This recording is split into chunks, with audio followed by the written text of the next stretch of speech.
No, no worries. How are you doing?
We're good.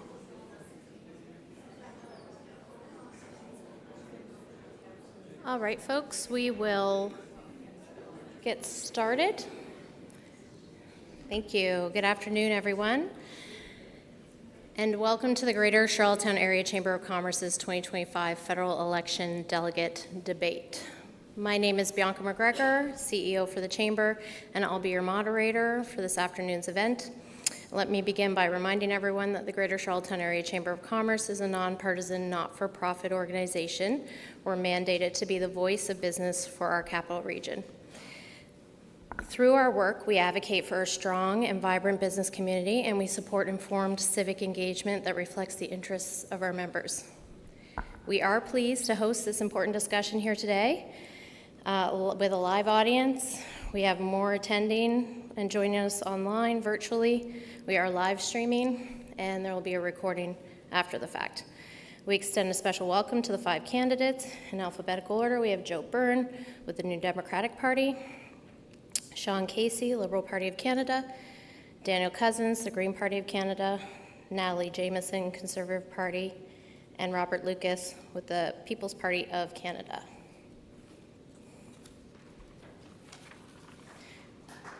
There we go.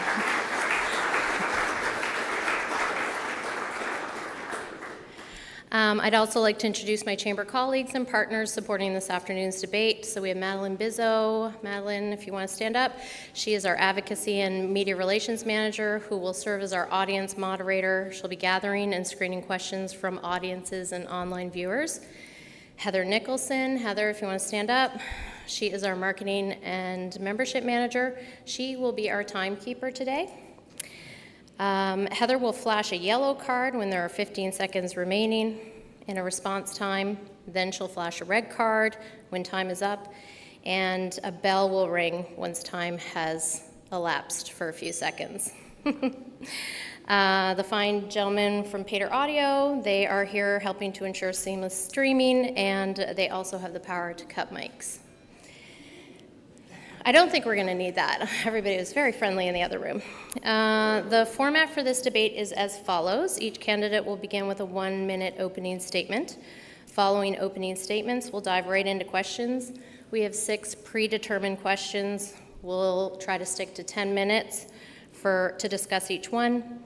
For each question, we want to hear equally from everyone, so all candidates will have 90 seconds to respond, followed by 30-second rebuttals or final statements as needed. We will follow a predetermined sequence for each question, so we'll change it up each time. And then I will ask each candidate in that same sequence if they have rebuttals or final statements to follow. As moderator, I reserve the right to extend rebuttals or follow-up times if the discussion is providing valuable insight, so I can stop Heather and all her bell dings, but I also reserve the right to cut microphones as candidates do not adhere to debate rules or decorum. All candidates were provided with an outline for this event as well as 6 predetermined questions 48 hours prior to today to provide ample time to form succinct and well thought out responses. Questions were sourced from our membership, and we landed on the following themes: workforce development, housing and infrastructure, trade and transportation, energy and climate resilience, taxation and affordability, and public safety. It is our hope that we'll have approximately 15 minutes at the end for questions from the audience. Audience members are encouraged to submit questions for the candidates using Slido, our designated platform for this event. Audience members who joined us in person would have had a card on their seat when they came in and sat down. It has a QR code on it with links to the Slido app. QR code is also available on the Chamber's website, charlottetown.chamber.com. And if you go to the event page for this particular event, it's right there. Just scroll down a little bit. There will be no opportunities to provide for in-person questions straight from the floor. They must all be submitted via the app. This debate offers an opportunity for voters and business leaders alike to hear directly from those seeking to shape our region's future. As a voice of business for the greater Charlottetown area, representing over 1,000 employers, employing over 25,000 Islanders, the Chamber is proud to facilitate open, respectful, and informative dialogue, particularly on issues that matter most to our members, the business community. I ask for everyone's cooperation in ensuring a respectful tone throughout the debate. Candidates are reminded to speak only when recognized, refrain from personal attacks, and keep comments focused on policy issues at hand. Audience members, please remain silent during the debate and refrain from applause or outbursts. So with that, I think I've covered all the bases. Let's begin by welcoming each of our candidates. So as I mentioned earlier, we're going to start with a 1 minute each for opening remarks to discuss why they want to represent the Charlottetown area federally, and we'll start in the sequence as they're presented. So I will start with you, Joe, representing the New Democratic Party of Canada. Thank you so much. Thank you all for being here, and thanks to the Chamber for organizing it. It's also lovely to be here with my fellow candidates from Charlottetown. Why I'm asking for your vote. For the last 50 years, we've been watching real wages for workers stagnate. We've watched consecutive Liberal and Conservative governments try and find ways to stimulate the economy by reducing the tax burden on the wealthiest and reducing our tax burden on corporations, while workers and small business have to pay the price. We have to make different decisions if we want different results. The continued wage gap or the wealth gap in this country will lead inevitably to polarization, where people feel in much smaller groups and will blame each other for things that need not happen.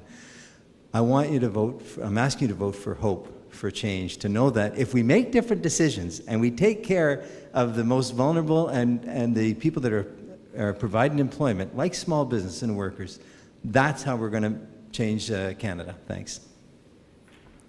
Thank you. And we'll move on to the Liberal candidate, Sean Casey. Thank you, Bianca, and thank you to the Chamber for hosting this event. As an honorary life member and former president of the Chamber of Commerce, I'm fully aware of your work and very grateful for the excellent relationship that my office has with the Chamber and with its members. The fact that you are now at 1,000 members is really testament to the suite of services that you provide to your members, but also of the prominence of your voice in terms of advocacy for them.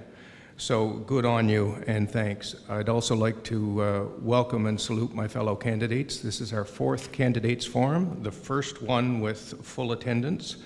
I've had the honor to serve the good people of Charlottetown for the last 14 years. It really has been the honor of my life. What I bring to you is someone who projects the voice of Charlottetown. My bosses are the 45,000 people of Charlottetown. I'm happy to project those voices even when they don't align with the party positions, as you may well know. These are very turbulent times. We need a steady hand at the wheel. I firmly believe that that is in the person of Prime Minister Mark Carney, and I hope at the end of the day you do as well. Thanks, everyone. I look forward to the discussion. Thank you. And now we'll hear from Daniel Cousins with Green Party of Canada. Hello, everyone. Thank you for having me. It is great to see a full audience. These are times of uncertainty for business. We know we're hearing that the tariff threats, just to navigate that is day to day. Okay, our business community is critical, and seeing so many local business owners in one space is amazing. You are what make PEI great, right? There's so much that you have to offer, and there's so much more we can be improving upon.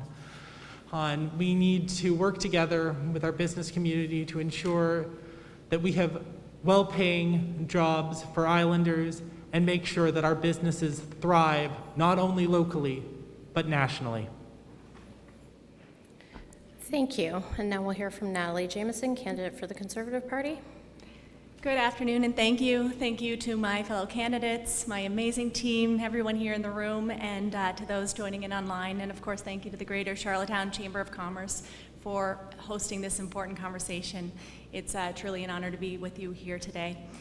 Let's be honest, after 10 years of liberal mismanagement, Charlottetown families, workers, and businesses are paying the price. Businesses are shouldering rising costs while their customers have less to spend.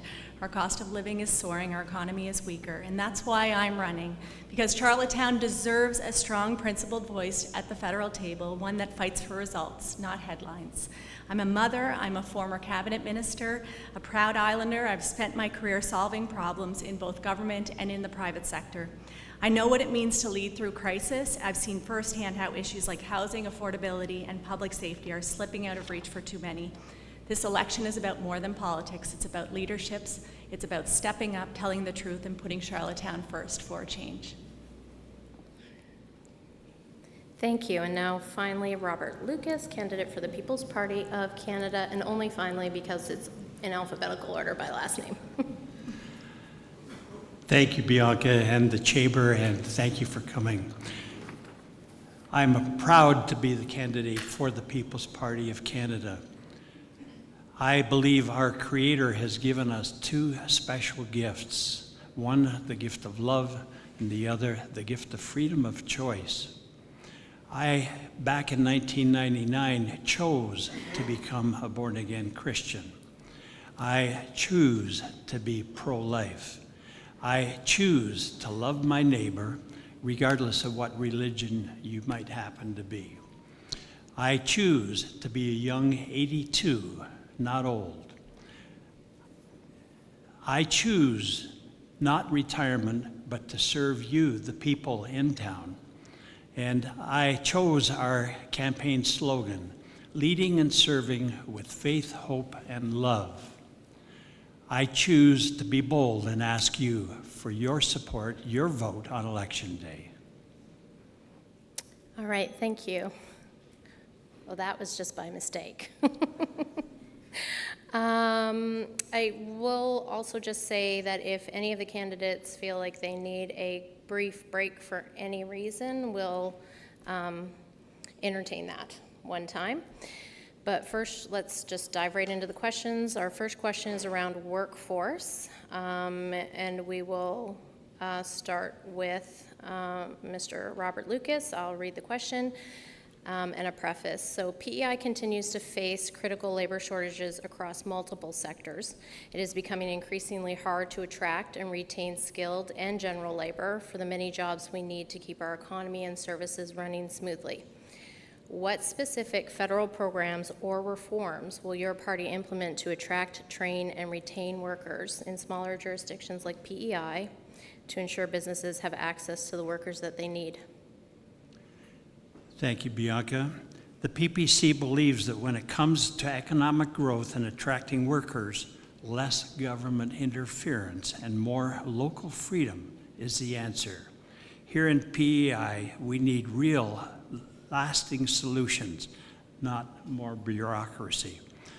We'd lower both personal and business taxes to make it more attractive for workers to stay and for businesses to invest and grow in rural areas. Second, we would reform reform or phase out the federal equalization program. It's time that provinces develop their own resources and economies instead of relying on federal handouts. That promotes self-efficiency, innovation, and local job creation. We'd cut red tape so small businesses can grow without being buried in regulations to focus on hiring and expansion. We'll also shift to a merit-based immigration system, making sure newcomers have the skills our businesses currently need, with incentives for them to settle in places like PEI, not just in big cities. We respect provincial jurisdiction, so we'll support partnerships that boost skills, training, and local apprenticeships by helping people learn and work where they live. Finally, we believe in freedom and personal responsibility. When government steps back, people and communities step up. That's how we'll build real, lasting prosperity here in PEI. Thank you. Now I'll ask the same question of the candidate for the New Democratic Party. Okay, a very specific commitment is reform of the immigration system. The United Nations has looked at our system of closed work permits and actually accused Canada of neo-slavery. And we can't develop an economy if we don't have workers. And what we witnessed last summer when the provincial government actually would not support 700 to 800 workers from staying in the province, this is not a strategy. We know from the provincial government numbers that by 2035, 100% of the workforce renewal is going to come from immigration. And let me tell you, I do the numbers with newcomers all the time. To get somebody in and get them through a process and get them to a place where they can actually be a permanent resident can take 7 to 10 years. So we're already up against it, and we have to change. So what we're proposing here, we got to get rid of the closed work permit system. This is not functioning. It won't work for workers, and it doesn't give them the freedom of movement. And then the next piece has to be on sustainability of wages.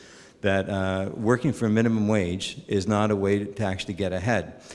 We are pitching, and have been pitching for a long time, a program with a basic income guarantee that also allows for work. But we have to live in an economy where your work matters, where once you're finished your workday, you're able to survive and pay your bills. Thanks. Thank you. And now Mr. Casey. Thank you, Bianca. I'm going to point specifically to one new program recently announced by the Prime Minister, and that is the Mid-Career Upskilling and Training Benefit Program. It will provide a benefit of $15,000 for workers upskilling and retraining in priority sectors, including manufacturing, construction, technology, AI, and health. That's a fairly recent announcement, but one that addresses directly the issue of workforce. In addition, a new apprenticeship grant of up to $8,000 in addition to a $20,000 Canada Apprenticeship Grant and a $10,000 hiring benefit for employers who retain and employ those apprentices. We'll increase labor mobility for skilled workers between Canada's provinces and territories, creating one economy, not 13. If you just look at our track record, is something of which I'm particularly proud here in Prince Edward Island, including our investment in the biotech sector, and more specifically in the bioaccelerator. This was a $25 million investment. Also the biomanufacturing center, biomanufacturing business incubator for commercialization and mentorship. If you take a look at the federal investment at the medical school, which is absolutely critical to our recruitment and retention efforts, and the doubling of the Canada Summer Jobs Program. All right, thank you. And now we'll move on to Mr. Cousins. Actually, it's mix, gender neutral prefix. Thank you. As much as I'd like to hope that our future was going in the way of visionaries like Rottenberry, Right now, it feels a lot more like Atwood. We are not to a society where we work for the benefit of society. We are very much a society where people work for survival. And I hear it all the time. Wages aren't going up fast enough to keep up with inflation. Minimum wage is not enough to live on. And I will echo Joe here. Universal basic income is our best bet to handle these problems. We need to be able to afford to live, to work. It's not work to live. Live. If no matter how much work you do, there is no living. Paycheck to paycheck is devastating. And we have to work together. And we have to make sure that our employees are taken care of. Because when our employees are taken care of, they work better for us. Yes. Thank you. Thank you. And now I'll call on Natalie Jameson. Thank you. The Conservative Party is the party of business in this election. Canadian business leaders have signed a letter endorsing the Conservative Economic Action Plan, a plan that champions entrepreneurship and innovation, cuts red tape by 25%, restores responsible budgeting, lowers income taxes by 15%, and supports the development of our natural resources. Even bankers have publicly endorsed Pierre Poilievre over Mark Carney. Unions, too, are supporting the Conservatives. This election is important for all individuals concerned about the economy and our future. When it comes to business, education, and the economy, we need a smart, managed approach to immigration, one that does not strain our infrastructure, but instead matches newcomers to economic needs and ensures supports for those already here who are ready to contribute. We're committed to training 350,000 skilled trade apprentices by expanding the UTIP program and reinstating the $4,000 apprenticeship grant. We'll also launch a Blue Seal program to fast-track skilled workers into the Canadian workforce, filling gaps, supporting industry, and growing our economy. This is all part of the Conservative plan to build a stronger workforce with unnecessary red tape. Thank you. Now I will open up the floor for follow-up time or rebuttals. It's 30 seconds. Was there any additions from the People Party of Canada candidate? Oh, sorry, Mr. Lucas, did you have a rebuttal or any follow-up statements to make with regards to this question? No? Mr. Byrne? Yeah, just a question for Natalie. This is the question around income tax reductions, because a lot of people tell me, yeah, we got to reduce taxes. I don't let that question go by. When you ask me to reduce taxes, you have to tell me which services you want to cut. Because we pay taxes because we want common services. And we should not try and hide the fact that a tax cut has to lead to service cuts. And I lived through liberal austerity of the 1990s when they just cut, and we saw the effects at Holland College on the weekend. We got to change that pattern. Do you have a rebuttal to that? Well, we certainly don't need more taxes, and we're hearing from Canadians from coast to coast to coast that we need to reduce taxes. People need more powerful paychecks. We want to reward employment and those who want to work. So certainly, again, that's something I'm hearing consistently is a reduction in taxes. We're going to do it. And Excellent. if I may, Bianca, 2 particular points: to eliminate corporate welfare and to abolish capital gains tax are 2 of my party's platforms. Excellent. Mr. Casey? Just pick up on Mr. Lucas's last point. One of the things that Mark Carney did immediately upon becoming Prime Minister is that he did away with the capital gains inclusion reduction that was brought into discussion, I guess I would say, by Prime Minister Trudeau.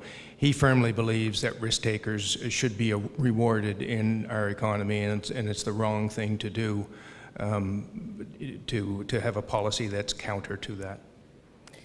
And then finally, Mix Cousins. I think everything's been said. You think it's all been said? Okay. So that ends our discussion on workforce. And we will move on to housing and infrastructure. This sequence, we will start with a candidate from the Conservative Party. And the preface and the question are increased housing costs and lower than average inventory and variety in both the rental and real estate markets affect recruitment and retention efforts for small businesses on PEI. What targeted federal measures will your party support to improve housing supply and affordability in PEI? Thank you. Under the mismanagement of the Liberal government, Canadians have experienced the worst inflation in 40 years. Housing costs have doubled, rents have doubled, and the down payment required for a home has doubled. I hear it all the time. Young people have lost hope of ever owning a home, and seniors are struggling to stay in the homes they've spent a lifetime building. The Conservative Party will restore the Canadian dream of home ownership by making life more affordable, starting with removing the federal tax on new homes, saving Islanders approximately $25,000. We'll work with municipalities and with provinces by providing incentives to lower permitting costs and create shovel-ready zones to fast-track development. We will train 350,000 skilled trade apprentices by expanding the UTIP program and reinstating the $4,000 apprenticeship grant. And we'll cut red tape and reduce bureaucracy by 25%, helping projects move from plans to progress without unnecessary delays. And next, we'll hear from the People's Party of Canada candidate. Same question? Same question, thank you. Yes, did you want me to repeat it? The PPC understands that housing has become unaffordable for too many Canadians. The root of the problem isn't a lack of federal spending, it's bad policy. We'll reduce immigration to sustainable levels. Current mass immigration policies driven by Ottawa are putting immense pressure on housing demand. Slowing that down gives local markets and builders the breathing room that they need.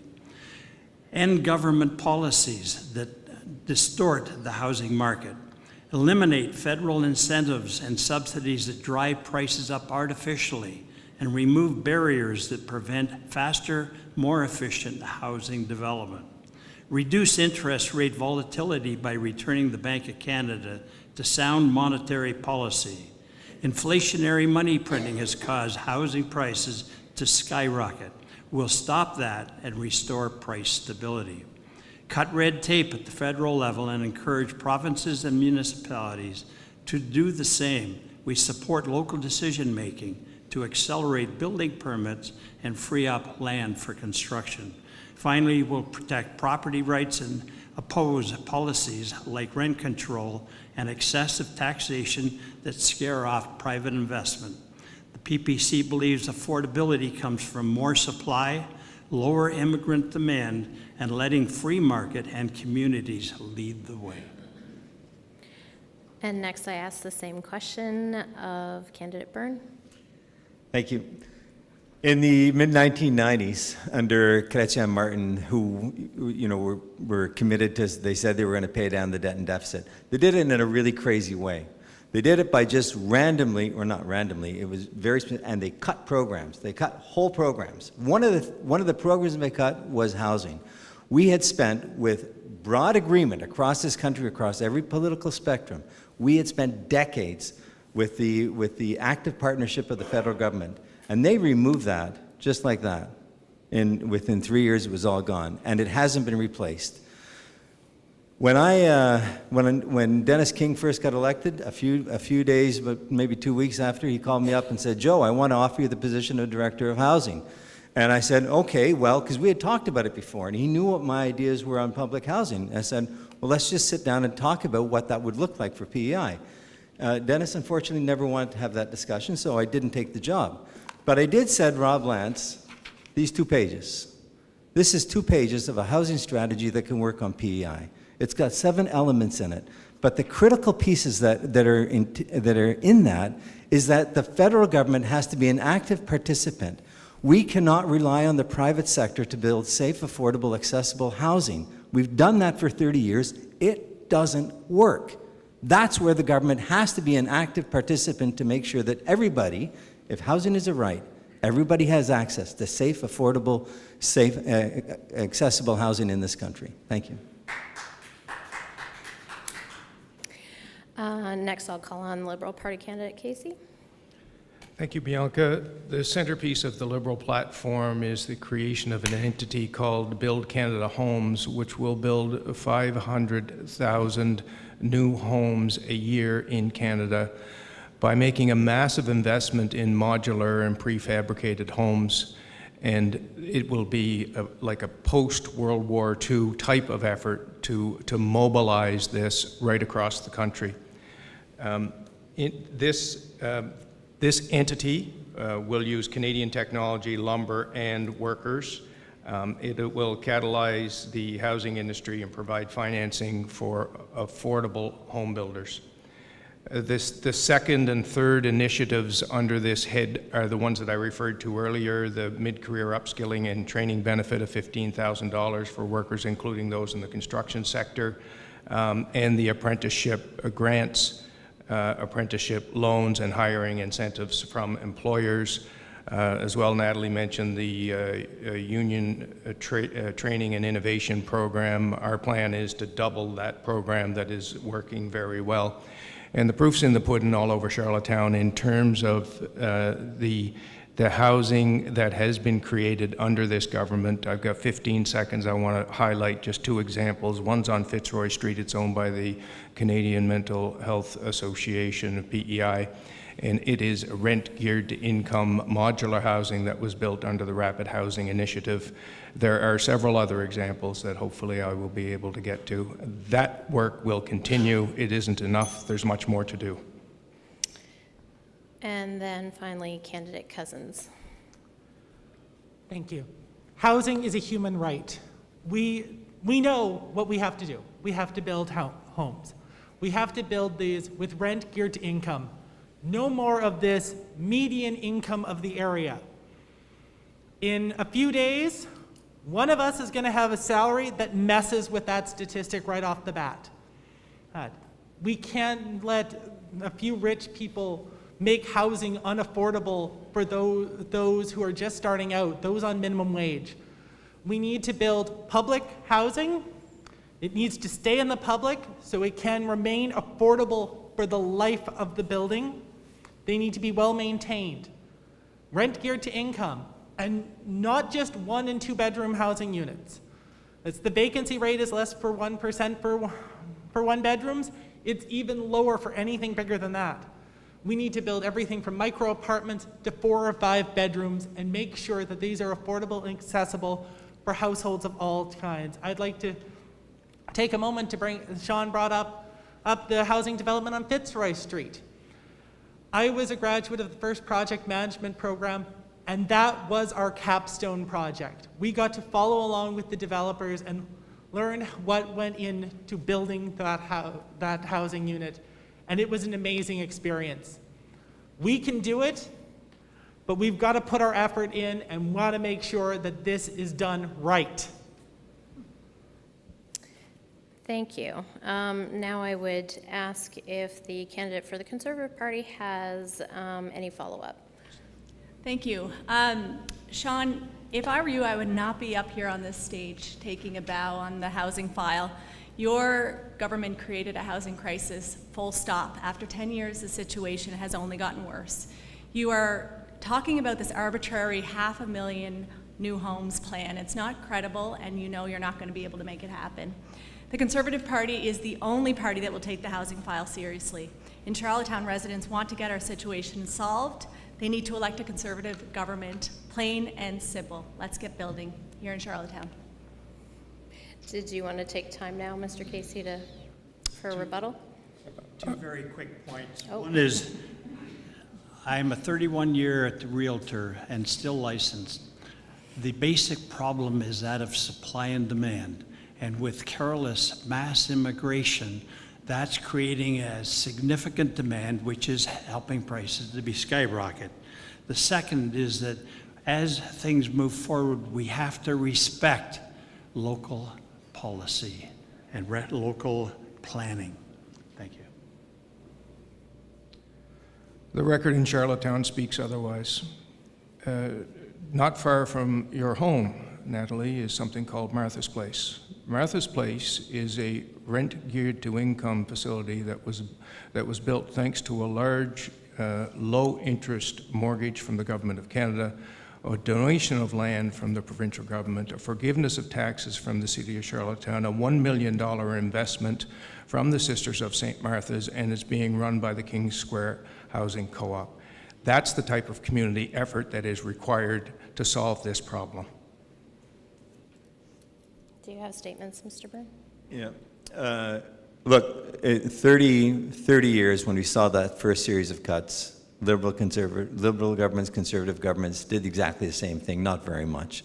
And we have to have a commitment that this is going to be addressing the crisis that we're in. When we were in this crisis in December, and the Liberals took $1.3 billion and invested it in border security to take that crazy loon in the south off the tariff train. It didn't work. But we could have put that money into housing. We just chose not to. And Candidate Cousins, did you have final remarks you wanted to share? Housing has been an election issue. I ran municipally. It was the issue there. I volunteered provincially. It was the issue there. I'm now running federally. It's the issue here. This is going to require all levels of government to get along.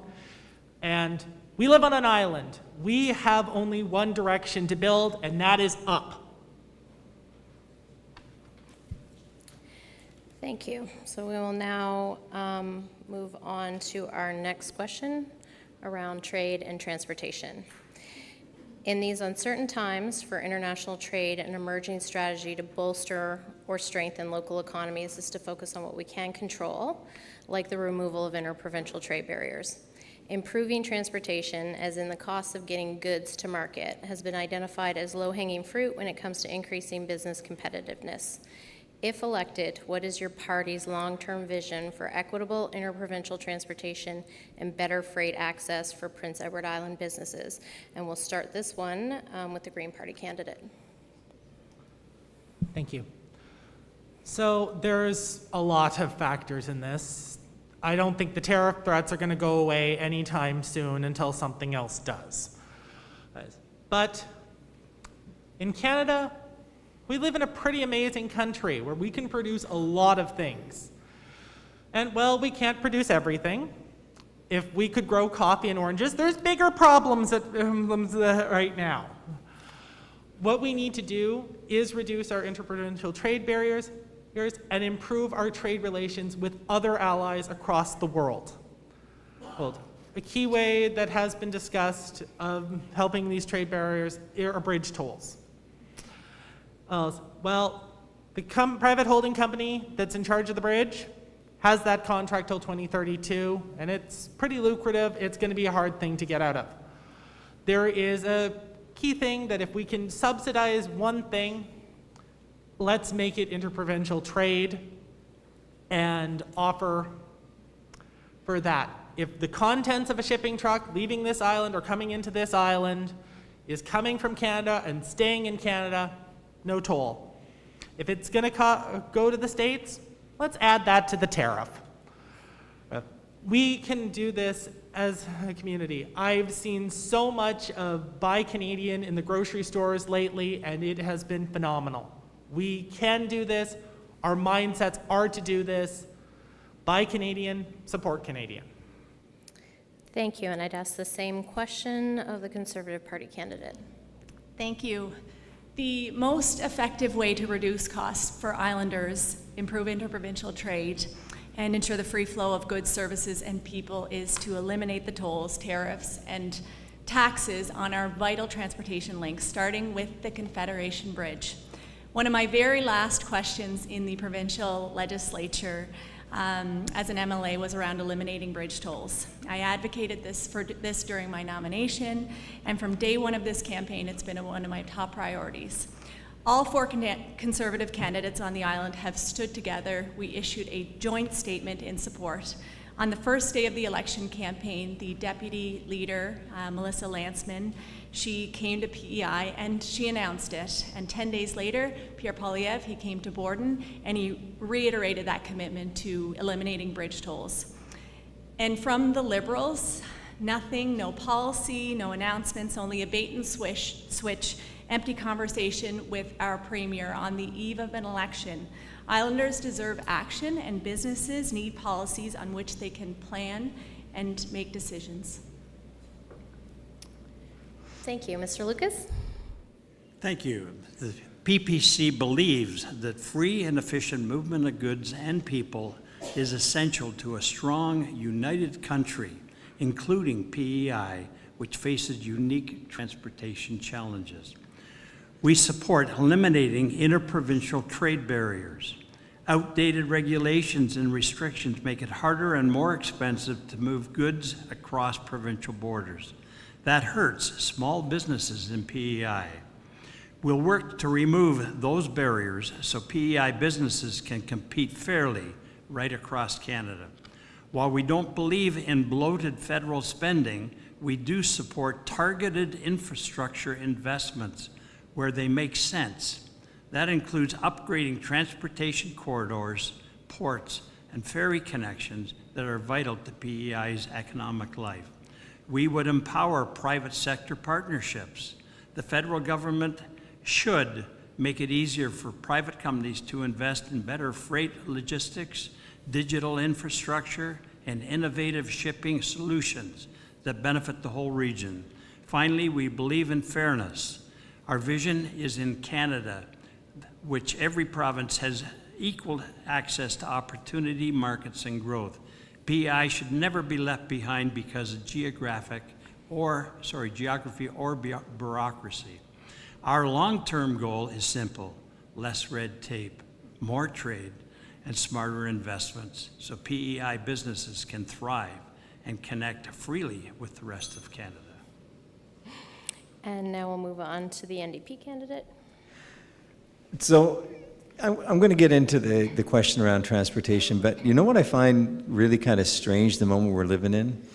In a few weeks, the lobster season opens, and we have 25% tariffs on the Chinese seafood market, and we're not even talking about it. And this is going to immediately affect our lives within a few weeks, and it doesn't seem that the government has any kind of strategy. What we should be saying to farmers and seafood plant workers, we should be making sure that they know that we're going to provide the stability to get them through this period. We're asking people to go to work in a few weeks, and we're telling them, if you read between the lines, that we don't know if there's going to be enough work. And then we say, why don't we have workers? Like, this is a very practical thing that we do. Now, when it comes to transportation, I think what's good for the link is good for the ferries. Because don't think the people from the Magdalenes also want to be able to get cheaper transportation. If we're going to reduce fees at the link, we can't then put Northumberland Ferries out of business. That's ridiculous. So we have to be able to address that. And when being part of the transportation sector for a while, I was could see that discussion around how we regularize licenses and road conditions right across the country. We have to do more of that. But we also have to understand that we are experiencing climate change, and our uber reliance on ground transportation is not so helpful in that. Thank you. And we'll end this question with the Liberal Party candidate. Thank you, Bianca. The centerpiece for the trade diversification is a $5 billion corridor fund that will make investments in infrastructure in highways, airports, and ports to help goods get to market. That's been a commitment made by Prime Minister Carney. We also need to diversify our trading partners. Our greatest trading partner has proven itself to be unreliable. That has put us in a position where we need to have others that we can rely on. I'm interested in Ms. Jamieson's characterization of the conversation between the Prime Minister and the Premier as an empty conversation. I'm not sure the Premier would see it that way. The commitment that's been made by the Conservative Party is to spend $50 million a year to eliminate the tolls and do a study on the bridge. I think we can all save them the money on the study. When you wipe out the tolls on the bridge, we know what's going to happen to the ferry. On the other hand, our party has invested in a new ferry that's designed and built for winter weather. We will continue to support the ferry. We will honor the conversation between the Premier and the Prime Minister to do something about bridge tolls, to lower the bridge tolls, and you can fully expect the Prime Minister here within a few days to have more to say about that. Thank you. Did the Green Party candidate have a follow-up statement? I had the lovely childhood of growing up on a dairy farm and knowing how quality products are produced here in Canada. We produce quality products, and we will continue to produce quality products as long as we support our fishing and agriculture industries. These across the board. These products are well sought after in Canada, across our nation, and they can be also great for intercontinental trade. We need to support these industries and make sure that tariffs aren't going to be a factor. Thank you. Did the candidate for the Conservative Party have a rebuttal or closing statement? No, I'm glad that Sean did mention the bridge.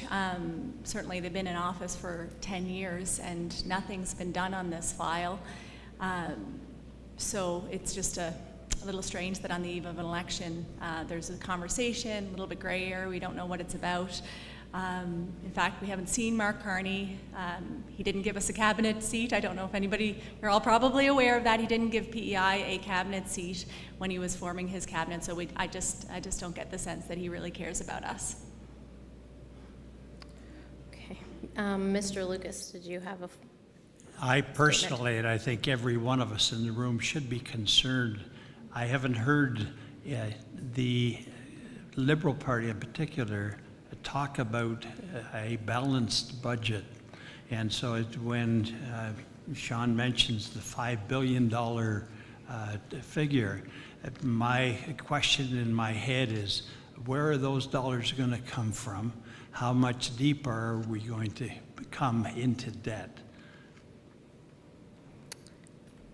Mr. Burns? It's a bit rich for Mr. Poilievre's candidate to say that Mark Carney doesn't care about Prince Edward Island. Quite frankly, the cabinet that was put in place was laser focused on the tariffs. It's a caretaker cabinet. It's a cabinet that contains one minister from British Columbia and one minister from Manitoba, and no other ministers west of Thunder Bay. Clearly, this is an interim measure. I fully expect that there will be full representation from all provinces in the event that we're elected and Prime Minister Carney has the opportunity to unveil a more permanent cabinet. Final thoughts, Mr. Byrne? Yeah, just going back to the idea of transportation. When we built this country, we built it with the idea that as a country that's concentrated in the south, that we had to link people together. And over-reliance on roads and trucks is not going to be the long-term answer. We can try and reduce costs, but like insurance costs, for example, are skyrocketing, and all those costs are being transferred to us. We have to look for other alternatives, and I think building train infrastructure where it makes sense is the right way to go to reduce some of those costs. Thank you. So that wraps up question 3. We are a little ahead of time, so thank you, everyone. We'll move on to question 4, which is around energy and climate resilience. So we have, we'll start off by saying that the demands on PEI's electrical grid are increasing rapidly due to growth in population and electrification policies and programs to meet net zero goals. In addition, Prince Edward Island is particularly vulnerable to the impacts of climate change, including more frequent major weather events and storm surges, which can cause major disruptions for businesses across the island. What steps will your party take to support increased energy access in Prince Edward Island and help businesses prepare for future extreme weather events like hurricanes and storm surges? And we'll start with Mr. Casey on this one. Thank you, Bianca. I am going to speak from my personal perspective and from a Prince Edward Island perspective. The full platform will be unveiled on Saturday, and I fully expect that there will be some more detail on the party's position there. Back in 2014, you will all remember the last time that when the Conservative Party of Canada was in power, their abject refusal to construct a third subsea cable between New Brunswick and Prince Edward Island to ensure our energy security at a time when the two existing cables were at the end of their useful life and at capacity. We immediately fixed that upon being elected.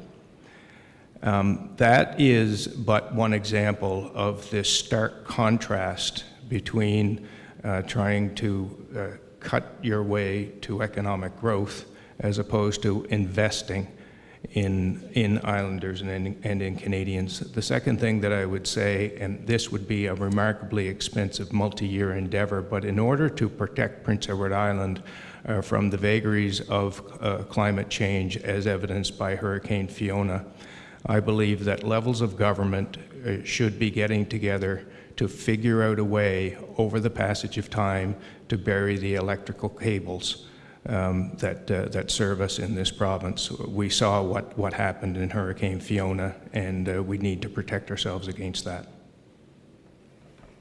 Thank you. I asked the same question of Mick's cousins. Thank you. We are living in a climate disaster. We know these things are happening. We've experienced it firsthand with Fiona. And the next one might be worse. And I don't even want to think about how that could even be possible. But we have to prepare. Electrification is part of climate change mitigation, but we have to go about it the right way. Investments in renewable energy are critical. Making sure that our infrastructure can handle the demands of our grid are massive. And this is not just an island problem, although we have experienced it this winter with rolling blackouts in Summerside. North America still has Edison-era infrastructure, and we don't exactly know where all of that is and when it may fail. And that could plunge hundreds of thousands of people into darkness for days, hopefully not 3 weeks. Dealing with Fiona, I am the owner of the Charlottetown Tool Library, a not-for-profit here in Charlottetown to give access to tools and equipment when needed at an affordable rate. Within 2 hours of the morning after Fiona, I was out of saws, chainsaws, and axes. It was all gone, and like I say, I was offering hand saws that would help. Thank you. Now I'll ask the same question of the Conservative Party candidate. Thank you. I bring a unique perspective to this issue, having spent a decade working in Canada's energy sector before entering politics. I understand the structural challenges that prevent national energy from reaching all corners of the country, especially the market barriers that restrict east-west energy flow. As Prince Edward Island's former Minister of Environment and Climate Change, I also led efforts to invest in more resilient, greener local energy sources. I've seen firsthand what it takes to strengthen our systems in the face of increasingly severe weather-related events. But here's what I won't do. I won't punish islanders and businesses with a costly, ineffective carbon tax, or disguise that tax by inflating the price of everything through a hidden industrial carbon tax. That's not climate leadership, it's economic harm. What we need is energy independence and climate resilience. That means breaking down interprovincial trade barriers, enhancing east-west energy access, and ensuring reliable, affordable energy, especially in times of crisis. Only a Conservative government will unlock Canada's full potential for the benefit of all Canadians, including right here on Prince Edward Island. Thank you. I'll ask the same question of the People's Party of Canada candidate.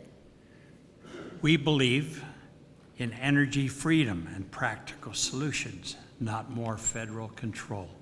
To improve energy access in PEI and help businesses prepare for extreme weather, we'll start by scrapping the carbon tax and cutting the red tape that's making energy more expensive and less reliable. will give provinces like PEI the freedom to invest in energy sources that make sense for them, wind, solar, local innovation, without Ottawa interference. We'll also invest in real infrastructure upgrades like stronger power grids and coastal defenses to help deal with hurricanes and storm surges. We'll support more interprovincial energy trade and microgrid solutions, especially in rural areas, so no one gets left behind. And we'll encourage local disaster readiness partnerships so businesses can recover faster and stronger. Bottom line, the PPC's vision is affordable, reliable energy and stronger, more resilient communities. Thank you. And I ask the same question of the NDP candidate.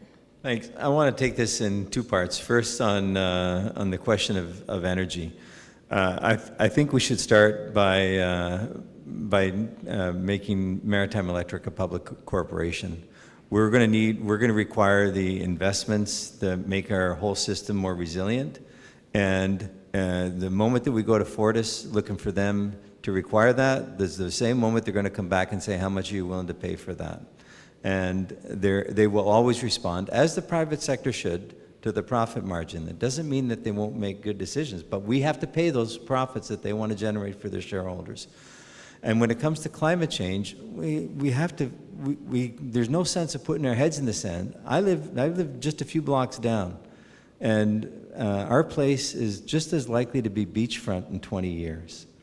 And if we don't get at this, and of course we have to do what we can in Canada, but we have to find a way to get off this dependence on fossil fuels. And as it came out one of the doors that somebody had worked in the energy sector, the question to him was, well, how do we make sure that those workers in the West that are pulling the tar sands out and doing that, how do we make sure that they're also taken care of?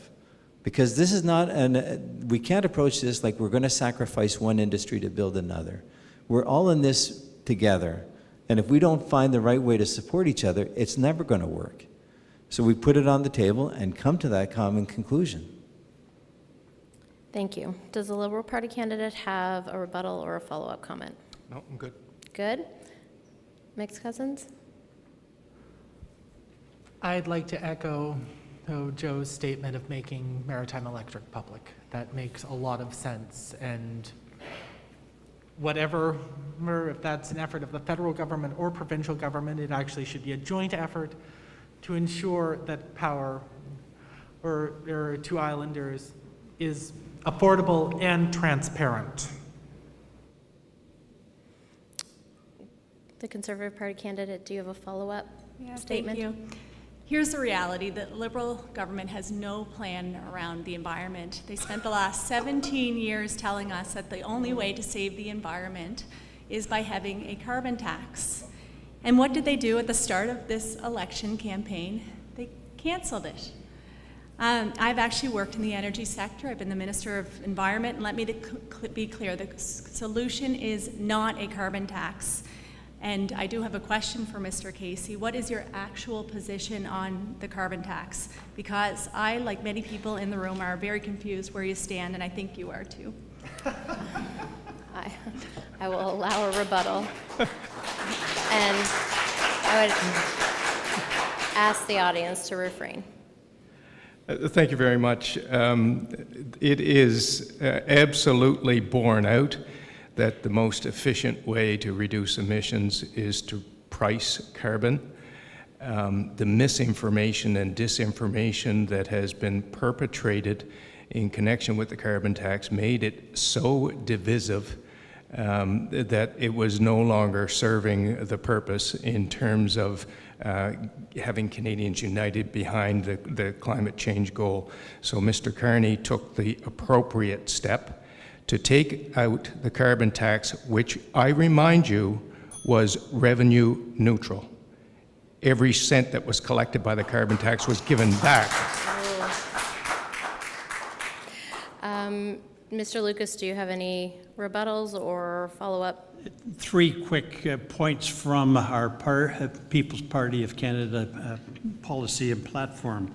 to approve the Trans Mountain Pipeline, to assert federal jurisdiction over our pipelines, and to keep Line 5 through the states open. And Mr. Burns? Byrne? Sorry. That's okay. It's not the first time. Hope so. So the carbon tax was introduced as supposedly as a way for us to change our consumption behaviors. The evidence is not clear that it actually achieved that objective, but that doesn't mean that it was a bad thing, because what the carbon tax did do was it raised our collective consciousness about how we have to respond to that. Not everything has to work the first time, but we can't give up on this world. And if we know from the science that as long as we keep burning fossil fuels, that's what we're doing. There are alternatives. Thank you. We will put that question to bed, and we'll move on to question number 5, which is taxation and affordability. And this one, we're back through our sequence. We'll start with the NDP candidate. The preface and the question is, businesses in Prince Edward Island are grappling with rising costs, wages, fuel, shipping, insurance, inputs. It goes on and on. Many are operating on increasingly thin margins and are looking for relief through fairer taxation and affordability measures for themselves and their employees. As businesses face rising costs, rising operational costs, and workers struggle with the increasing costs of living, what is your party's plan to ensure businesses can thrive and at the same time ensuring workers have increased purchasing power? Well, I think the first thing that I've said this for lots of campaigns, that the role of small business in this province is critical to the economic health, and so we have to design programs that actually sustain that. What we've seen over 50 years of neoliberal economics is the concentration of wealth in fewer and fewer hands, and reductions of the tax burden on corporations. And the idea here was somehow that wealth would start to trickle down. The evidence is not there. Wealth does not trickle down. Wealth can trickle up. So what do we have to take care of? We have to take care of workers and their families. We have to make sure that small business works. We have to pay tax in this country. It is the only way that we can purchase common services. We cannot have health or education or roads or any other services unless we're prepared to pay for them. What we don't have to do is take those few tax revenues that we have and keep channeling them to a smaller and smaller group that actually don't deliver what we need to do. And I'm asking when it comes to affordability, and this is part of NDP DNA, by the way, we've watched the 4 major grocery corporations, Walmart and Loblaws and Costco and Sobeys, they gouge us. They gouge us because they can, and because there hasn't been a government that's saying that's enough gouging. They can do it either the easy way, voluntarily, or they get regulated because we have to lower grocery prices, period. I'd ask the same question of the Liberal Party candidate. The first thing that I would point to is something that I referred to earlier, and that is the decision of Prime Minister Carney to remove the measures with respect to the capital gains inclusion rate. These measures were initially sold as something that would only affect the top 0.13% of individuals. That does not tell the whole story, and Mark Carney understood that. That does not include the fact that virtually every single professional uses a holding company and a family trust to manage their affairs, and there are so many of those that would otherwise have been taxed from $0. So we got rid of that. There's a middle-class tax cut that's on offer that will save middle-class families up to $825 a year. We have also brought in employee ownership trusts that help with the very sticky issue of transition and succession. This will allow for businesses to be gradually passed over to key employees in a tax-efficient manner. Thank you. Thank you. And I'd ask the same question of the Green Party candidate. There's 2 inevitabilities in life, death and taxes, and that former gets the latter. So we know taxes are good. They pay for things like the roads, our public services. Our health care, which we need. These are all things we need, and they pay for them. What we need is fair taxation. So the Green Party is proposing to remove taxation on anyone making under $40,000, and fair taxation. The more you make, you pay your fair share. No tax havens for the ultra wealthy. No hiding your income. If that money is made here in this country, it is taxed. It doesn't matter where you're going to hide it. We can tax it. Making sure, if we taxed the billionaire class, just a small percentage, we could eradicate poverty. It's not hard. We just have to be willing to state the rich have to pay their fair share. It's not eat the rich. They look awful. They would not taste good. Tax them. Thank you. I now ask the same question of the Conservative Party candidate. Great, thank you. The reason both businesses and workers are struggling is clear. Under the Liberal government, inflation has hit a 40-year high due to reckless fiscal mismanagement. Let's just look at the facts for a second. So food prices are up 37%. Housing and rent have doubled.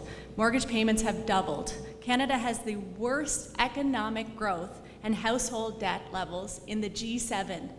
And we're ranked 37th of 38 OECD countries in GDP per capita. This is not an accomplishment. Businesses cannot operate in this environment. The Conservative plan is focused on restoring affordability and rewarding hard work, not punishing it. We will cut income taxes by 15% to put more money back in the pockets of workers. We will provide tax deferrals on reinvested capital gains to boost investment in Canadian businesses. We will deliver a firm commitment to oppose the Liberal capital gains tax hike, which threatens investment, retirement savings, and the entrepreneurial spirit. And we will reduce red tape and overregulation that stifles growth and innovation. Tax should not be a punishment for working hard. Our plan supports small business growth, job creation, and increased purchasing power for Canadians. That's how we build a strong, resilient economy for everyone. Thank you. And now Mr. Lucas. Thank you. The PPC knows that both businesses and workers are under serious pressure from rising operational costs, inflation, and government overreach. In places like PEI, where small businesses are the backbone of the economy, we need bold but practical solutions. We'll eliminate the carbon tax and reduce federal regulations that increase costs for fuel, energy, shipping, and supplies. Result, lower expenses for business owners and more affordable prices for consumers. We'll restore sound monetary policy. The Bank of Canada's money printing policies have fueled inflation and eroded the value of every Canadian's paycheck. The PPC will end that. Stable money means stable prices and real increased purchasing power for workers. We'll lower both business and personal taxes. Lower taxes mean businesses can reinvest in growth and hiring while workers take home more. We'll also end corporate welfare. We'll level the playing field so all businesses, big and small, are treated more fairly. To conclude, we'll reduce immigration levels to a sustainable pace, easing pressure on housing and wages, giving local workers more opportunity of improving their quality of life. PPC's vision is freedom focused, less government, more prosperity. That's how we support business growth and increase purchasing power for workers, not with handouts, but with real economic reforms. Thank you. I'll now open it up for follow-up statements. Yeah, when we talk about taxation, we should think about things like bank charges. We don't put enough restrictions on the banks. They come in and they decide that they want a $2 fee on a credit card or $1.50 on a debit card, and we don't control them. Why do we keep making it easy for the wealthy to get really wealthy? The big banks pay their CEOs $1 million a month. There's not many small business people that are making that kind of money. We should not ever be afraid to tax the wealthy. It's what Tommy Douglas said when he asked, where are you going to get the money to pay for Medicare? From those that have it. And Mr. Casey? Canada is not broken. It has a AAA credit rating. It has the lowest debt to GDP ratio in the G7. It has the highest rate of foreign direct investment in the G7. We cut interest rates multiple times before any other developed economy. We have a very resilient economy and a very capable individual to manage it.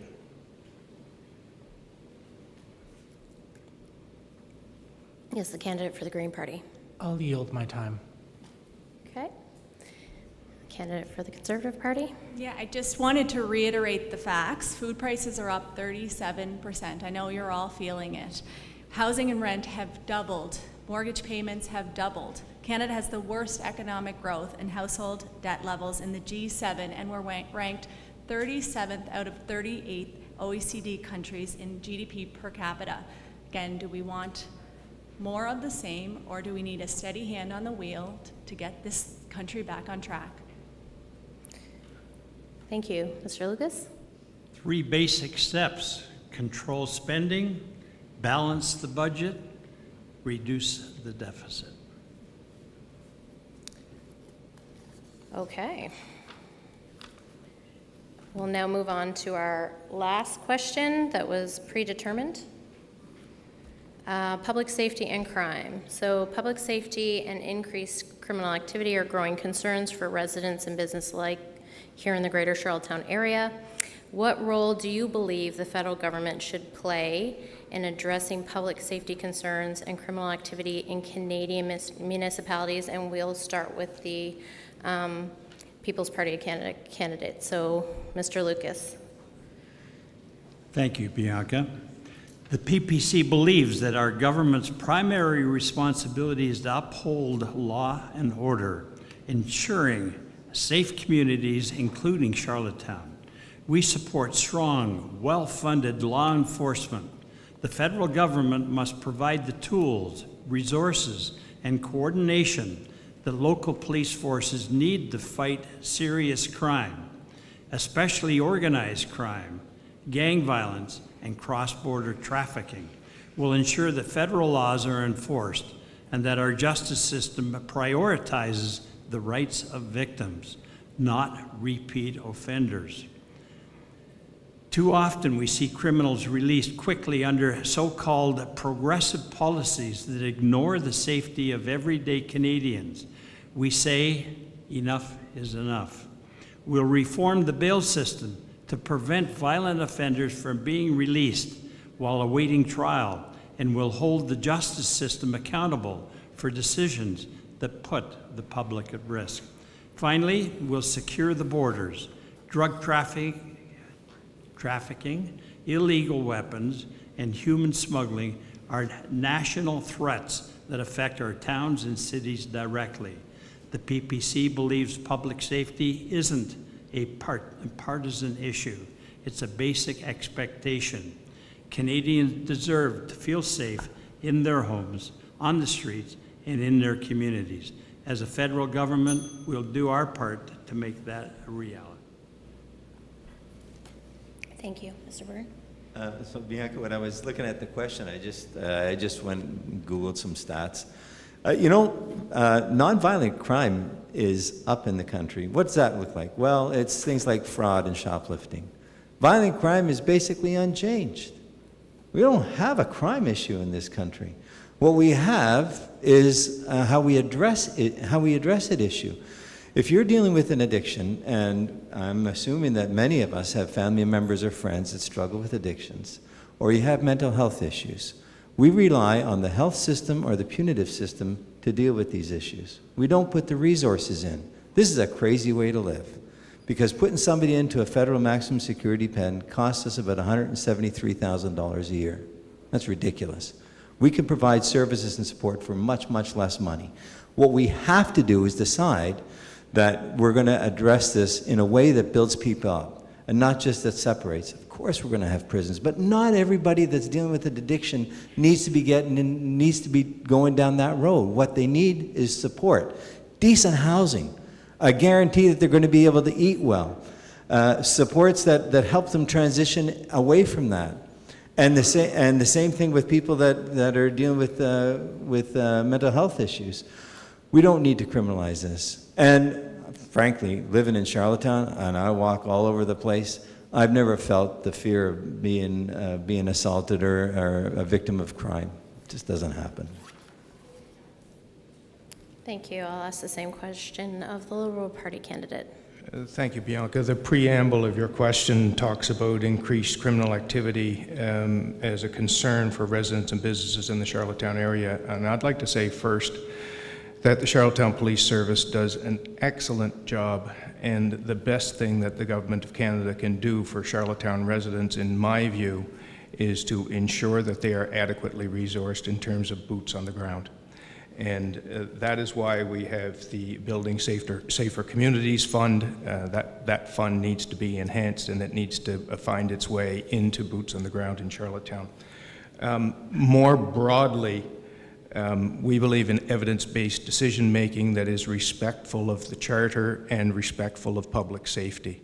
That is a very important balance. The notwithstanding clause being utilized by a Prime Minister of Canada is a very dangerous precedent and a very slippery slope. I can tell you that during my time as the justice critic for the Liberal Party during the Harper years, there was a string of tough-on-crime imported from the U.S. measures that were brought before Parliament that were repeatedly struck down by the Supreme Court of Canada for being unconstitutional. We don't want to go back. Thank you, and I would ask the same question of the Green Party candidate. We want to reduce crime, we eliminate poverty. It's simple. Well, we're talking about like small crimes like stealing from a grocery store. Well, why are they stealing from a grocery store? Are they stealing food to feed their family or themselves? That's a failure on us. It's not a moral problem of them. We need to treat people like people. Well, there are three basic things that we need: housing, food, and health. If those three things are taken care of, everything else is a lot easier to deal with. If you want people to work their way out of addiction, they have to see a way out of addiction and a better reality and future for themselves. This is all doable. We just have to want to do it. And you can throw money at the police. Our police are great, but they're overburdened with excess things that they're not trained or equipped to handle. And that's where we see problems. This is not, and making sure that if we're making our police service more accommodating is making sure we have the right people to handle the right situations. And let's just eliminate poverty, and that should help with a lot of this. Thank you. Green Party, I asked the Conservative Party candidate the same question. Great. Thank you. Public safety is one of the most basic responsibilities of government. And under the Liberal government, communities across Canada are seeing a wave of crime and chaos. We laugh, but that's a reality. I know, but I can't believe it's happening. That's very inappropriate to laugh over that. Violent crime has increased by 50%. Every 2.5 days, a woman is murdered in Canada, and over half of these cases, the murderer is their partner. Sexual violations against children are up 119%. Gonna laugh at that? 50,000 Canadians have died from opioid overdoses since 2015. That's more than we lost during the Second World War. Yet Mark Carney is on the record saying this isn't a crisis. The Liberal approach has been soft on crime, focusing on catch and release policies, allowing open drug use in public spaces and leaving the provinces and municipalities to deal with the consequences. Canadians, they don't feel safe, and that's for good reason. A Conservative government will restore the rule of law, will end catch and release policies, bring accountability back to the justice system, and put victims, not repeat offenders, at the center of our public safety strategy. Safe streets, strong communities, and a secure business operating environment is the Conservative plan. And we are the government that stands with law enforcement and victims of crime and abuse.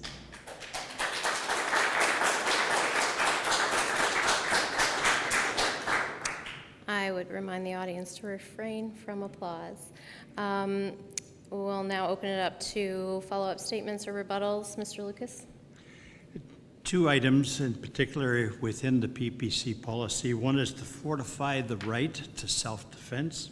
The second is to allow pepper spray for self-defense. Okay. Did you have a follow-up statement? I got to tell you what I struggle with. I struggle with an image that looks at our friends and neighbors who are struggling in their own lives, and then all of a sudden there's some sort of enemy that should be defeated, that should be struck down and chucked into a jail forever. That's not the kind of society I want to live in. There are other alternatives. We don't have to look at each other like we're going to hate people. There's no need of it. But we do have to find ways to support each other, and that's going to be a bit messy. But it is certainly the right way forward, I think.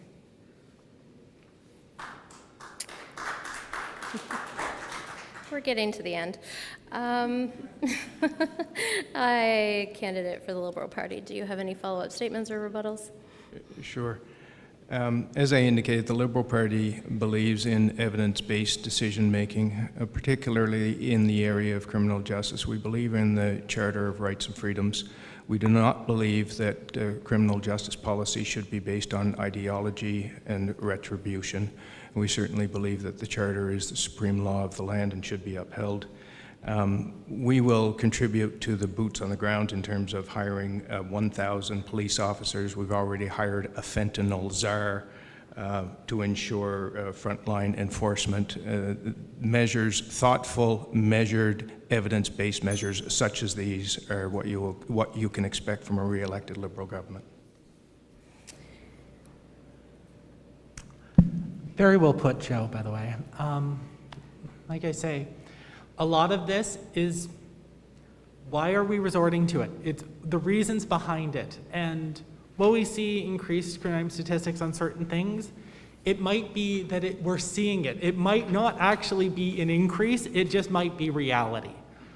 I'll point out, forced rehab doesn't work. Voluntary rehab has a 51% success rate. It takes time, and you need to see a hope for the future for any of that to work. Again, we need poverty reduction. And we'll end with the candidate from the Conservative Party. The crime and drug issue in our streets, it cannot continue. There is only one party that is serious about this issue. And if Charlottetown residents really want to solve this problem, I encourage you to vote for a Conservative government. Thank you. We are actually running a little bit behind now. I don't know what happened there, but that's probably my fault. I do, though, want to take a question from the audience, and there are a lot about the size of the public sector, Canada's overall debt, CBC, but one prevalent one that is coming up is the theme of healthcare. Lack of access to a primary healthcare physician and specialized services is a hindrance to business competitiveness. It can impede the recruitment of skilled talent. What role do you see for the federal government in addressing healthcare issues here on PEI? And I'm going to start with the Conservative Party candidate. Thank you. One common denominator is the federal Liberal government letting the provinces down. Over 6 million Canadians don't have access to a family doctor. And I have to say, I'm going to lean into my provincial experience now. I was really proud to be a part of a government that does have the foresight and that had to make some tough decisions like the new medical school. We signed a historic and the best in Canada agreement with physicians. We invested in mental health, and I know Pierre has a strong commitment to investing in mental health and addictions. And the Conservative government federally is establishing a blue seal national testing standard to get a license in all regulated trades, starting with doctors and nurses, but continuing until all regulated professions are covered. We know this is an issue. It's an issue across the country, and the federal government really needs to step up and help to support the provinces and territories in addressing it. Thank you. We'll move down the table there for Mr. Lucas. It's so easy to knock the system, and the system tends to be the problem here in PEI. But how about congratulating the people that are in the system working really hard? I've had two personal experiences, one back in 2017 and one just about 3 weeks ago, where the system did not let me down, that it worked well for me and it served me well. And I believe we have to congratulate and thank the people that are in the system doing a good job, overloaded day after day. Thank you. And now I'll ask candidate from the NDP. So, I mean, I'm a New Democrat candidate talking about health. Guess what, eh? And the commitment to health is part of why the party exists. And when we saw the Liberals introduce the Canada Health and Social Transfer in the 1990s, they just removed the funding and then expected that everything would go well. That's why we pay taxes. And if you take money out of the system, you can't expect to deliver the same services. The math will never work on that.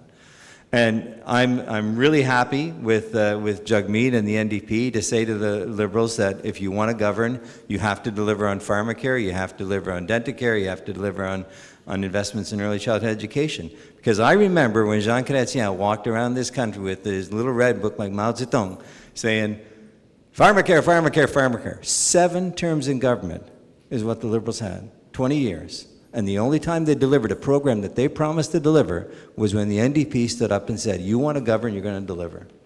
That's what NDP government does. And by the way, just to bring this into context, our teeth are part of our body. Why did it take so long to take care of them? But so are our eyes and so are our ears. And if you I have friends that need to get hearing aids, $6,000 on a fixed income. How do we expect people to be able to integrate into the community when they can't hear? We have to include eyes and ears as part of the body. Just saying. Very good. I'll ask the candidate for the Liberal Party to answer the question. Thank you. I think everyone in this room is aware that the healthcare system is the jurisdiction of the province. It's overseen by the province, it is administered by the province, and it's partially federally funded. So the lever for the Government of Canada is more money. Never before has the Government of Prince Edward Island, or any other province for that matter, received more money from the Government of Canada towards healthcare. And the way the feds have been able to deal with the fact that it's provincial jurisdiction is to attach strings to that funding. And we've done that with pharmacare, dental care, with student mental health teams, and rare diseases. All of these things are kind of separate deals. Just in terms of access to primary care, there is a ray of hope, and that is the medical school, something that was the recipient of a $19.5 million federal contribution. The medical school is actually now attracting doctors to come and teach a couple of courses who have a practice on the side, contrary to popular belief at the time that the medical school was announced. The other thing that the medical school is going to provide is a 10,000 patient medical home. So an interdisciplinary practice where patients are triaged when they come in the door to get the appropriate level of care from the appropriate professional. That'll take 10,000 Islanders off the patient registry. I'm proud to be a government that saw the value in that. Thank you. Now the Green Party candidate. It's time for true universal health care. That means our bodies, our minds, our teeth, our eyes, and any prescriptions that we need. I'd love to hear the political reasoning and genius of why my insulin is covered and not the needle cap I need to take it. Please, because no medical professional can explain it to me, how do I take my insulin without the needle cap? Let's tackle the medical school. This is a great opportunity for UPEI. It adds no new enrollment to medical education in this country. We need to expand and increase enrollment. And we also missed our opportunity to create a rapid retraining program for foreign doctors here on Prince Edward Island. If we could even retain like 5% of them, if they're practicing and retraining here, we have more doctors. There's another key way of fixing this is making sure that we have universal electronically accessible medical records so we can cut down on medical mistakes, misprescriptions, and make sure that our health care is truly universal and taken care of. Because right now, dental and physical do not talk to each other, and neither does it. I don't know if any of us could probably tell you what our prescription is off the top of our head. Thank you. Thank you. Are there any rebuttals or follow-ups from the Conservative Party candidate? Pierre, you've often perhaps heard him say, if you're experiencing a medical crisis in downtown Toronto, call an Uber, because the likelihood is you'll get service more quickly from somebody who is experienced and very professional. Unfortunately, we've got a lot of people that are trained here in our country, newcomers who do have training, that could really help us solve some of our issues around access to care, and we need to work towards ensuring that they can get up and running more quickly. Thank you. Do we have any follow-ups from you, Mr. Lucas? One of the comments that I would like to make, I commented positively, but I want to now mention that I personally experienced a very negative aspect of walk-in clinics. The going online and at 7 a.m. and you take, within 60 seconds, all the spots are gone. You go and stand in -8-degree temperature, and I talk to people about that.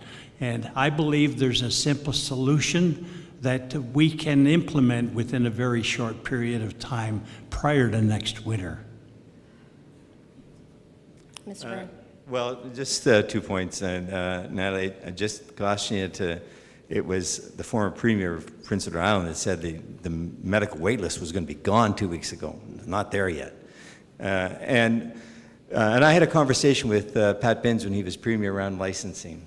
And I said, why don't we allow foreign trained professionals to be given a restricted license so they can go to work?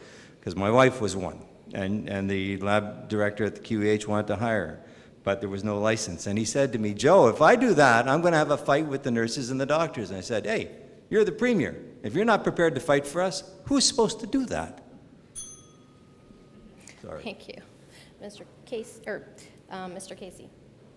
You'll be pleased to know that on this, Natalie and I agree with respect to the importance of finding a way to streamline the process for the recognition of foreign credentials. The problem is that the regulation of professions in this country is governed by the provincial government. I do believe that the federal government has a role to play in bringing them all together to make uniform the standards that are required.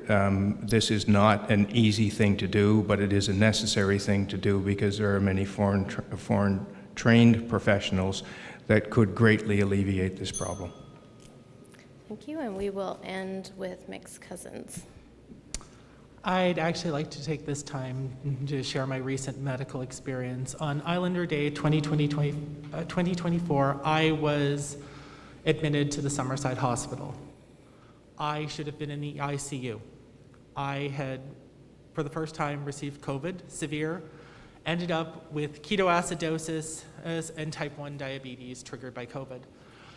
the care I received and the amount that our medical professionals step up to fill in those blanks was phenomenal, and they need it.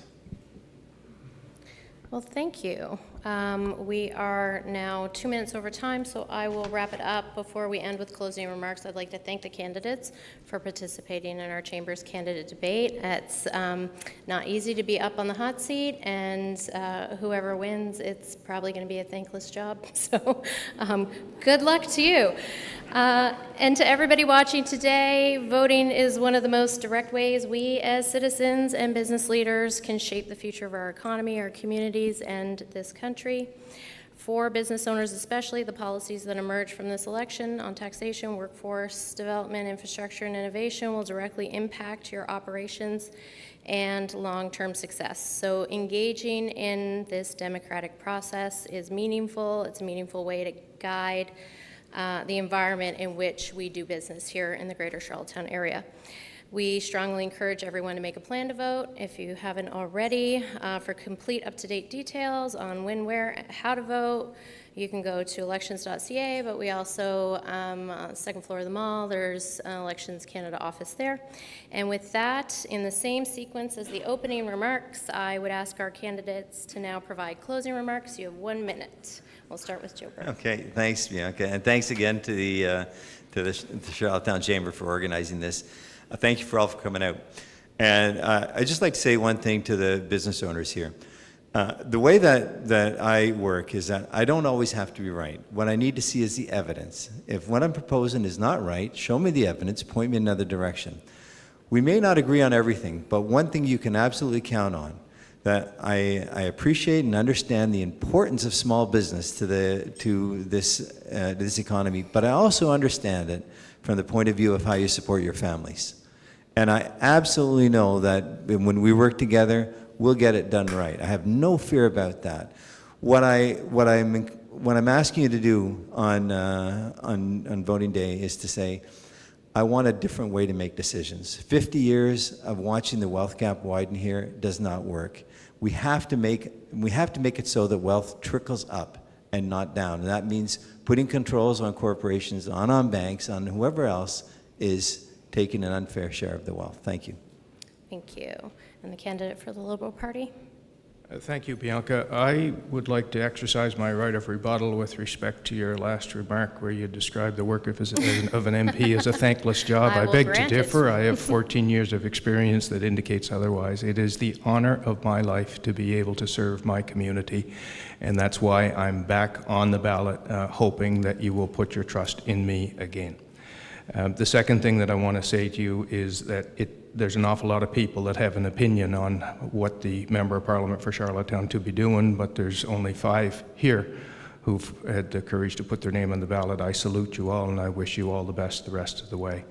The ballot question in this election is who best to manage the relationship with the United States. The Liberal Party offers a leader with the depth, the temperament, and the experience to do that. The Conservative Party offers a leader who spent his entire professional career on Parliament Hill.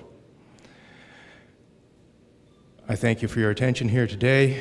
I'll leave you with that thought for Election Day. Thank you, everyone.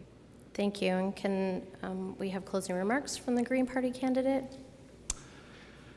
Thank you to the Chamber for hosting this wonderful debate. Thank you for everyone in the audience tuning in live via social media streams or watching later on before they go out and vote. This is an amazing opportunity, but there are 5 people here and one thing we share in common.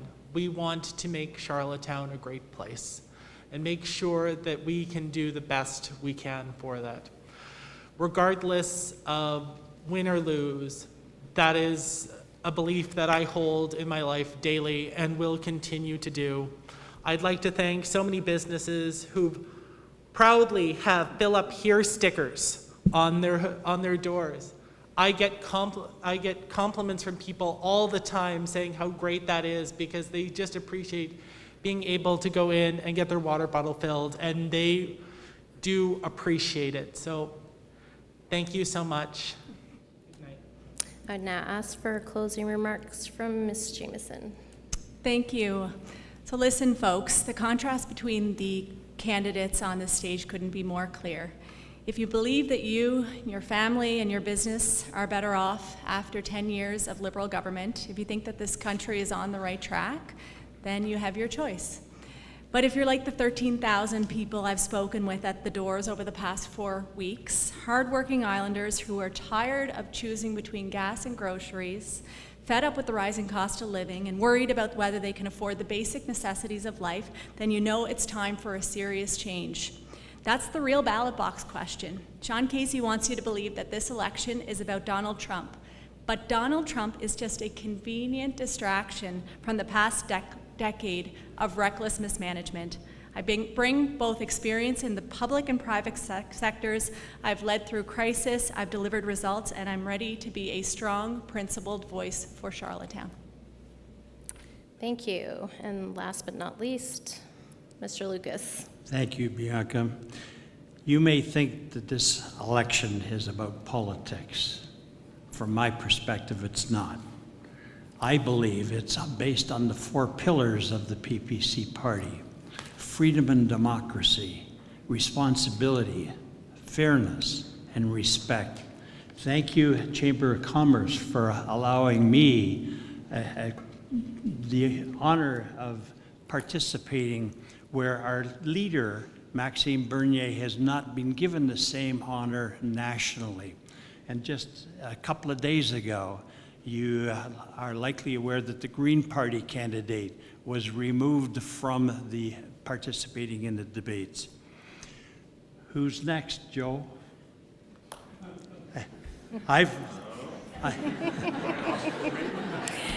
I'm known as a servant leader, not a politician. I've been serving people like you for many years. My campaign slogan: leading and serving with faith, hope, and love, bringing light, challenging darkness. I humbly ask for your support and your vote for Robert Lucas on April 28th. All right. Well, thank you. That is time. We are 9 minutes over. Thank you again, everybody, for joining and keeping decorum and not getting out of hand. And we all have to go home and watch another debate. So thank you.